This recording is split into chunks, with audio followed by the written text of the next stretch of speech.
Atas nama adik dan pelajar, jumpa lagi bersama Kak Kes ya. Wah, ternyata kita sudah ada di bulan Februari ya. Di bulan Februari ini banyak orang merayakan yang namanya Hari Kasih Sayang atau hari apa Kak Markus? Hari Valentine. Oh, nah di bulan Februari ini orang-orang merayakannya dengan cara party, Kasih kado, ngirimin bunga, kasih coklat. buat orang-orang yang mereka kasihi dan sayangi. Tapi sebagai anak-anak Tuhan, kita mau wujudkan rasa cinta kasih sayang kita kepada Tuhan dengan datang beribadah kepada Tuhan. Amin. Kita akan memulai ibadah kita pada pagi hari ini. Kita menyanyikan pujian kita, betapa besar kasih anugerah. Betapa besar kasih anugerah. Telah kulihat semua karyamu di hidupku. Kau memilih diriku menjadi milikmu. Kau mengenal hatiku lebih dari yang ku tahu. Kau mengasihiku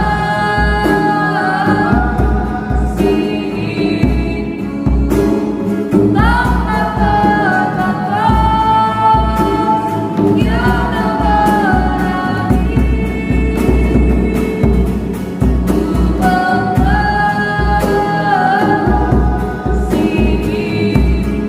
mengasihiku, kau segalanya. Yang ku percaya kau segalanya. Segalanya yang ku percaya. Kau segalanya yang ku percaya. Kau segalanya yang ku percaya. Yesus.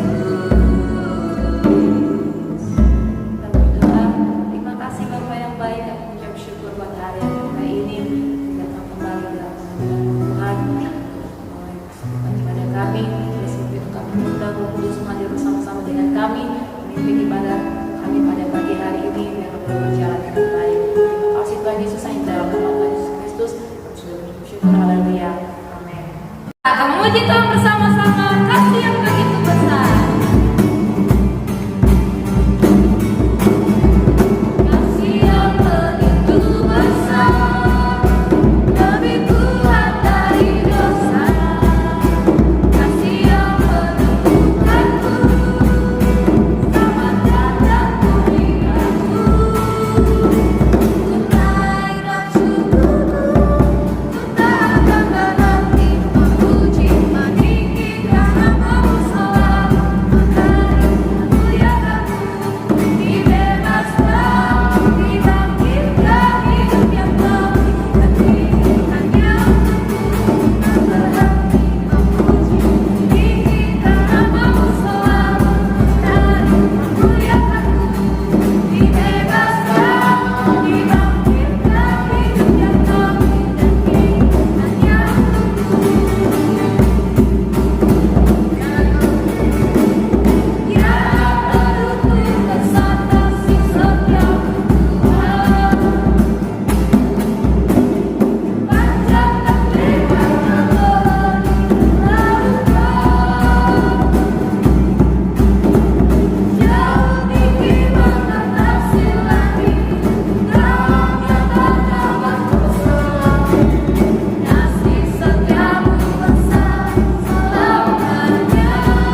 Sekolah minggu, sebelum adik-adik mendengarkan firman Tuhan, mari kita berdoa. Tuhan Yesus, terima kasih karena Tuhan Yesus sungguh baik di dalam kehidupan kami. Saatnya kami akan mendengarkan firman Tuhan. Tuhan Yesus, tolong kami agar kami bisa mendengarkan firman Tuhan dan kami bisa melakukan firman Tuhan di dalam kehidupan kami. Kami mengucap syukur kepada Tuhan Yesus dan kami percaya bahwa hanya firman Tuhan yang akan memberikan kekuatan bagi kami. Kami bersyukur dan kami menerima firman Tuhan dengan penuh sukacita. Dalam nama Tuhan Yesus, haleluya, amin.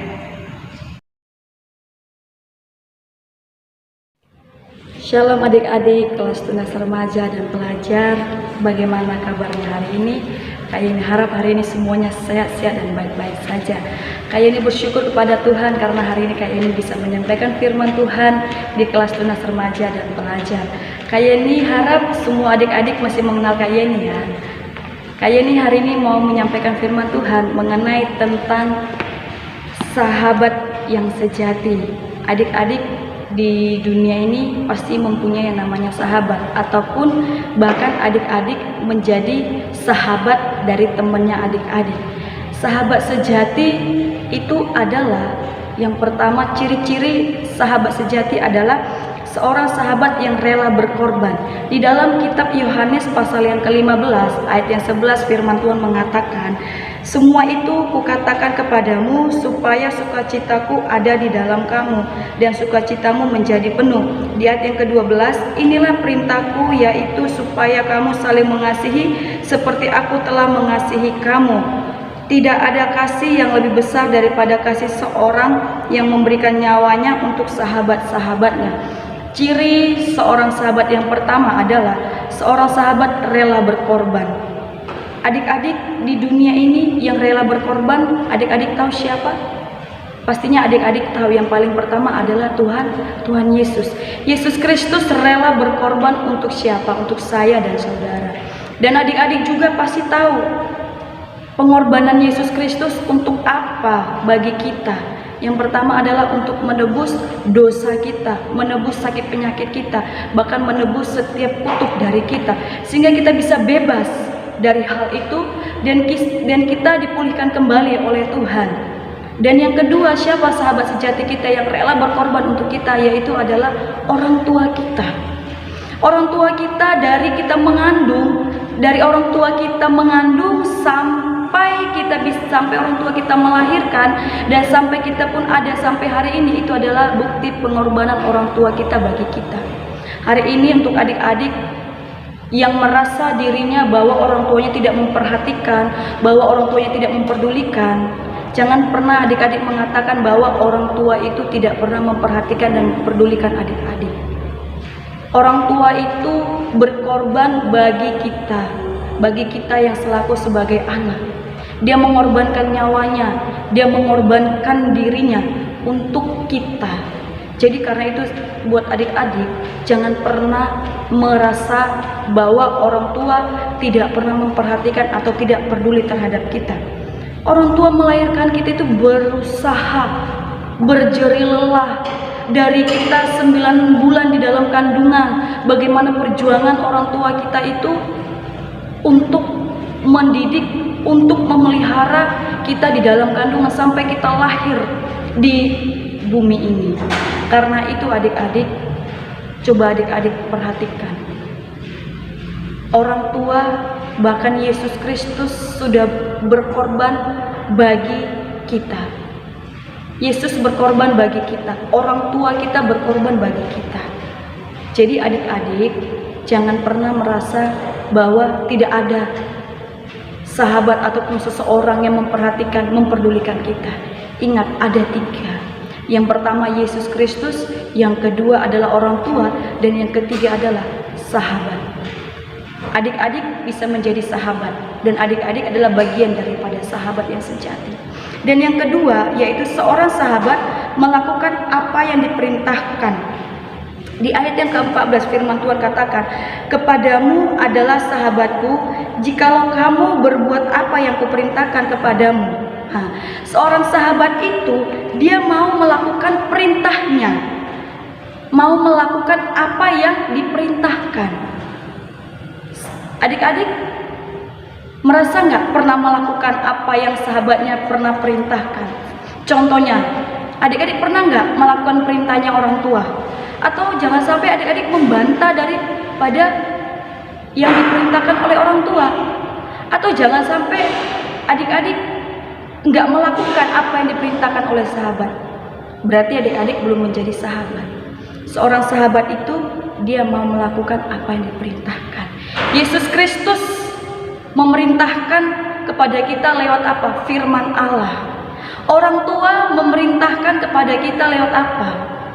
Lewat kehidupan kita sehari-hari. Orang tua meminta tolong kepada kita.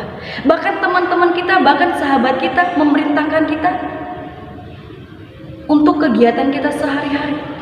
Jadi adik-adik, jika adik-adik merasa bahwa diri adik-adik itu adalah seorang sahabat, pasti adik-adik mau melakukan apa yang telah diperintahkan. Seperti firman Tuhan mengatakan tadi, "Jikalau kamu berbuat apa yang kuperintahkan kepadamu." Jikalau Kak Yeni ataupun adik-adik menjadi sahabat Allah, pasti kita mau merintahkan apa yang Allah katakan. Kita juga mau melakukan apa perintah daripada orang tua kita. Dan yang ketiga, seorang sahabat itu seorang sahabat harus memberikan hasil, harus ada buahnya. Jangan sampai kita berteman dengan yang lain tapi nggak ada buahnya. Ataupun jangan sampai kita bergaul dengan orang lain, memang ada buahnya, tapi buah yang buruk, bukan buah yang manis. Firman Tuhan mau menghasilkan yaitu buah yang manis, buah yang baik. Seorang sahabat pasti mempunyai hasil. Ya namanya juga berteman, pasti kita mau selalu bersama, sering bercurhat, sering bercerita. Pasti kita mendengar apa cerita teman. Di dalam setiap pembicaraan kita pasti ada hasil yang kita dapatkan. Jangan sampai kita berteman malah menghasilkan hasil yang sangat buruk, yang tidak menjadi berkat, tetapi menjadi batu sandungan. Itu tidak boleh. Tetapi adik-adik, jika kita menjadi seorang sahabat, kita harus menghasilkan buah yang manis. Seperti firman Tuhan katakan di ayat yang ke-16, "Bukan kamu yang memilih aku, tetapi akulah yang memilih kamu, dan aku telah menetapkan kamu supaya kamu pergi dan menghasilkan buah, dan buahmu itu tetap, supaya apa yang kamu minta kepada Bapa dalam namaku diberikannya kepadamu." Berarti artinya seorang sahabat harus mendapatkan hasil. Hasil yang apa? Hasil yang baik, hasil yang manis. Karena itu untuk adik-adik tunas remaja dan pelajar, jika kita merasa kita ini adalah seorang sahabat dan kita mempunyai sahabat, pasti 3 hal itu akan kita lakukan. Yang pertama, seorang sahabat rela berkorban. Siapakah mereka yang berkorban untuk kita? Yaitu Tuhan Yesus, orang tua, dan bahkan sahabat kita sendiri. Yang kedua, seorang sahabat akan melakukan apa yang diperintahkan. Apa yang diperintahkan Allah, itu yang harus kita kerjakan. Apa yang diperintahkan oleh orang tua kita, itu yang harus kita lakukan. Dan yang ketiga, seorang sahabat harus memberikan buah ataupun hasil. Kita harus memberikan hasil yang baik kepada siapa? Kepada Yesus Kristus, kepada orang tua kita, bahkan kepada sesama kita. Karena itu adik-adik, jadilah sahabat yang sejati, yang rela berkorban, mau melakukan perintah, bahkan setiap dalam persahabatan kita mendapatkan hasil. Untuk itu adik-adik tunas remaja dan pelajar, hari ini Kak ini tidak perpanjangkan kebenaran firman Tuhan, karena firman Tuhan Kak ini cukup sampai di sini. Dan mari kita sama-sama menjadi sahabat yang sejati. Tuhan Yesus memberkati. Shalom. Mari kita sama-sama ucapkan doa Bapa kami. 1, 2, 3. Bapa kami yang di surga, dikuduskanlah namamu, datanglah kerajaanmu, jadilah kehendakmu di bumi seperti di surga. Berikanlah kami pada hari ini makanan kami yang secukupnya, dan ampunilah kami akan kesalahan kami, seperti kami juga mengampuni orang yang bersalah kepada kami. Dan janganlah membawa kami ke dalam pencobaan, tapi lepaskan kami daripada yang jahat, karena Engkau yang punya kerajaan dan kuasa dan kemuliaan sampai selama-lamanya. Amin.